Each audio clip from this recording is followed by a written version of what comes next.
একটি সফল গণঅভ্যুত্থানের নেতৃত্ব দিয়েছে, জনমানুষকে একটি বৈষম্যহীন সমাজ প্রতিষ্ঠার স্বপ্ন দেখিয়েছে।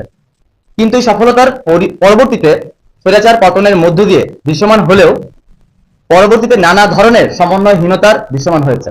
আমরা এই বিষয়ে একমত হয়েছি যে মূল পয়েন্ট আমাদের পদত্যাগ করার মূল পয়েন্ট হচ্ছে সমন্বয়ক হিসেবে আমাদের থাকার কোনো প্রয়োজন নাই। কারণ আমাদের কর্মসূচি শেষ, আমাদের বিজয় এসে গিয়েছে, এখন প্রশাসন এসেছে, একটা তত্ত্বাবধায়ক সরকার এসেছে, অন্তর্বর্তীকালীন সরকার এসেছে, আমাদের এখন কোনো দায়িত্ব নেওয়ার দরকার নাই। আমরা মনে করি সমন্বয়করা আমাদের সাথে সৎ নন। ক্যাম্পাস সংস্কারের কাজে শিক্ষার্থীদের অংশগ্রহণ নিশ্চিতে তারা তৎপর নন। আমরা সাধারণ শিক্ষার্থীদের উদ্বেগকে গুরুত্বপূর্ণ মনে করি ও সাধারণ শিক্ষার্থীদের মতামতকে সম্মান জানাই। তাই আমরা সকলে মিলে এই 5 জন নিজ নিজ সমন্বয়ক পদ থেকে পদত্যাগের ঘোষণা করছি। আগামীতে বৈষম্য বিরোধী ছাত্র আন্দোলনের ব্যানারে যেই সকল কর্মসূচি পালন হবে তার সাথে আমাদের কোনো যোগাযোগ নেই। সাধারণ শিক্ষার্থীদের পক্ষে আমরা সবসময় ছিলাম এবং আগামীতেও থাকবো। অর্ধেক পাউডারে দ্বিগুণ উজ্জ্বলতা, নতুন রিন অ্যাডভান্সড অর্ধেক পাউডারে দ্বিগুণ উজ্জ্বলতা।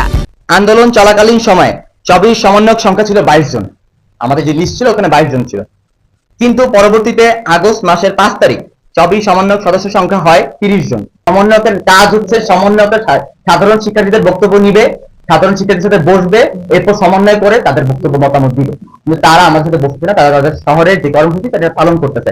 22 জনের মধ্যে মানে আমরা যারা ছিলাম তারা সবাই কোনো না কোনো থ্রুতে আমরা পরিচিত হয়েছিলাম, এবং সুমাইয়ার সাথে রাফি এবং রাসেল ভাইয়ের যেহেতু যোগাযোগ ছিল, সেহেতু যোগাযোগের দায়িত্বটা সুমাইয়া মেনটেন করতো। 5 তারিখে কমিটি যেটা দিচ্ছে এই বিষয়ে আমি ক্লিয়ার না, এবং আমি নিজেও জানি না।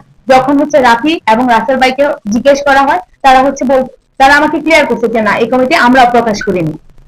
তাহলে আমার প্রশ্ন ছিল যে এই কমিটি তাহলে আসছে কোথা থেকে, এটারও তারা কোনো উত্তর দিতে পারে না। আমরা এই সমন্বয়হীনতাটা চাচ্ছি না বলেই পদত্যাগ করছি। বাকি উত্তর আমরা আশা করি আপনার সমন্বয়